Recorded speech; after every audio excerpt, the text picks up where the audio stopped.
মুখ্যমন্ত্ৰী ডক্টৰ হিমন্ত বিশ্ব শৰ্মা আৰু যোৰহাটৰ সাংসদ গৌৰৱ গগৈ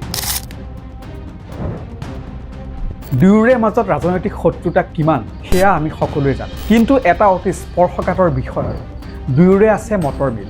গৌৰৱে যদি লোকসভাৰ মজিয়াত বিষয়টো দৃষ্টিগোচৰ কৰিছে, মুখ্যমন্ত্ৰী ডক্টৰ হিমন্ত বিশ্ব শৰ্মাই সমগ্ৰ তদন্ত প্ৰক্ৰিয়াক ক্ষিপ্ৰতাৰে আগুৱাই নিয়াৰ ক্ষেত্ৰত সন্মুখৰ পৰা নেতৃত্ব দিছে। এতিয়া সকলোৰে অপেক্ষা ৮ ডিচেম্বৰ। ৮ ডিচেম্বৰত কি ওলাব, ৮ ডিচেম্বৰত কি হ'ব, কোনে বুকু উদং কৰিলে অসমীয়াই। এই মুহূৰ্তত সকলোৰে মনলৈ অহা এটাই প্ৰশ্ন, ৮ ডিচেম্বৰ। ৮ ডিচেম্বৰত কি ওলাব জুবিন গাৰ্গৰ চাৰ্জশ্বিটত। জুবিন গাৰ্গৰ মৃত্যু কেনেকৈ হ'ল, কোন জড়িত হৈ আছিল, কোনে জুবিন গাৰ্গক টকা ঘটাৰ মেচিনলৈ ৰূপান্তৰিত কৰিলে। নিশ্চয়কৈ ৮ ডিচেম্বৰত SIT দাখিল কৰিবলগীয়া চাৰ্জশ্বিটত উল্লেখ থাকিব। তাৰ মাজতে এইবাৰ লোকসভাৰ মজিয়াত গৌৰৱ গগৈয়ে দেখুৱালে অন্য এক নিদৰ্শন। অসমৰ 14গৰাকী সাংসদ থকা লোকসভাৰ মজিয়াত 13গৰাকীৰে মনত নপৰিল যে জুবিন গাৰ্গৰ বিষয়টো লোকসভাৰ মজিয়াত উত্থাপন কৰিবলৈ, কিন্তু এই ক্ষেত্ৰত ব্যতিক্ৰম গৌৰৱ গগৈ। গৌৰৱ গগৈ অতি সাৱলীলভাৱে জুবিন গাৰ্গৰ মৃত্যুৰ প্ৰকৃত ৰহস্য, ন্যায় আৰু সমগ্ৰ বিষয়টোৰ উচিত তদন্ত বিচাৰি লোকসভাত সৰব হোৱা দেখিবলৈ পোৱা যায়। লগতে গৌৰৱ গগৈয়ে জুবিন গাৰ্গক মৰণোত্তৰভাৱে ভাৰতবৰ্ষৰ সৰ্বোচ্চ অসামৰিক সন্মান প্ৰদান কৰিবলৈ কেন্দ্ৰীয় চৰকাৰলৈ অনুৰোধ জনায়। We want justice for Zubin Garg and we request the government of India to give the highest civilian honor to late Zubin Garg. Zubeen গাৰ্গক এগৰাকী শিল্পীৰ লগতে এগৰাকী মানৱতাবাদী প্ৰকৃতিপ্ৰেমী আখ্যা দিলে কংগ্ৰেছী সাংসদগৰাকীয়ে। লগতে জুবিন গাৰ্গক ছিংগাপুৰলৈ লৈ গৈ কোনে হত্যা কৰিলে, জুবিন গাৰ্গক ভাৰতবৰ্ষৰ সৰ্বোচ্চ অসামৰিক সন্মান দিয়াৰ পোষকতা কৰিলে সাংসদ গৌৰৱ গগৈয়ে। Zubin was an artist, humanitarian, environmentalist, wildlife lover and a voracious reader of books. During the 80s and 90s, he gave the people of Assam hope, and in recent years he gave us moral courage and steel in our spine. He taught us how to overcome personal trauma and not be divided by religion and caste. Truly, Assam meant tea, oil, rhinoceros and Zubin Garg. 19 ছেপ্টেম্বৰত জুবিন গাৰ্গ কায়িকভাৱে আমাৰ মাজৰ পৰা চিৰবিদায় লৈছিল। তাৰ পাছৰ পৰাই বিভিন্নজন মন্ত্ৰী, বিধায়ক, সাংসদে জুবিন গাৰ্গৰ মৃত্যুৰ ন্যায় বিচাৰি বা জুবিন গাৰ্গৰ মৃত্যুৰ ৰহস্য বিচাৰি ছ'চিয়েল মিডিয়াতেই হওক বা সংবাদ মাধ্যমৰ আগতেই হওক বিভিন্ন ধৰণৰ মন্তব্য কৰি আহিছে।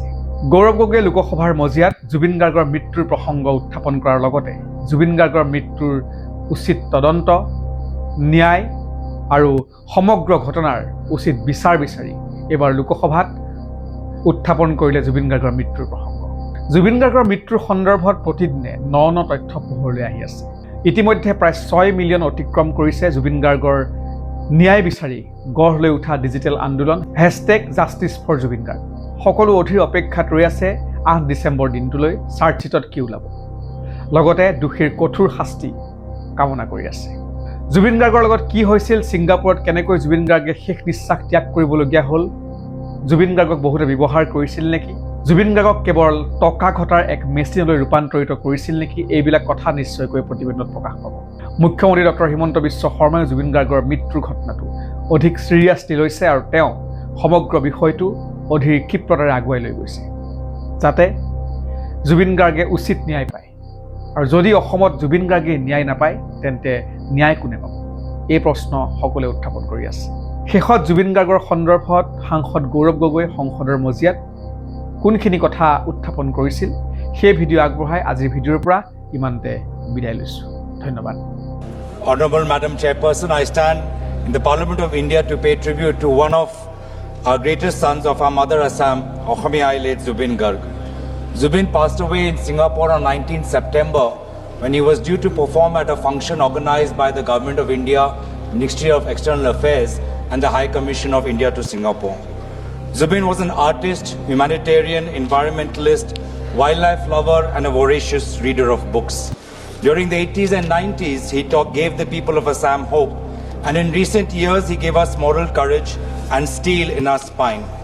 He taught us how to overcome personal trauma and not be divided by religion and caste.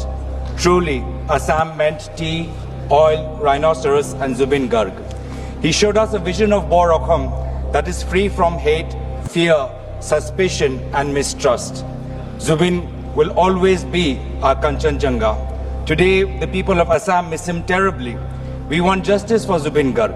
The state government of Assam says that it was a murder. Then we want to know that how, during a program organized by the government of India, a murder was committed on foreign soil. We want justice for Zubin Garg, and we request the government of India to give the highest civilian honor to late Zubin Garg. Thank you.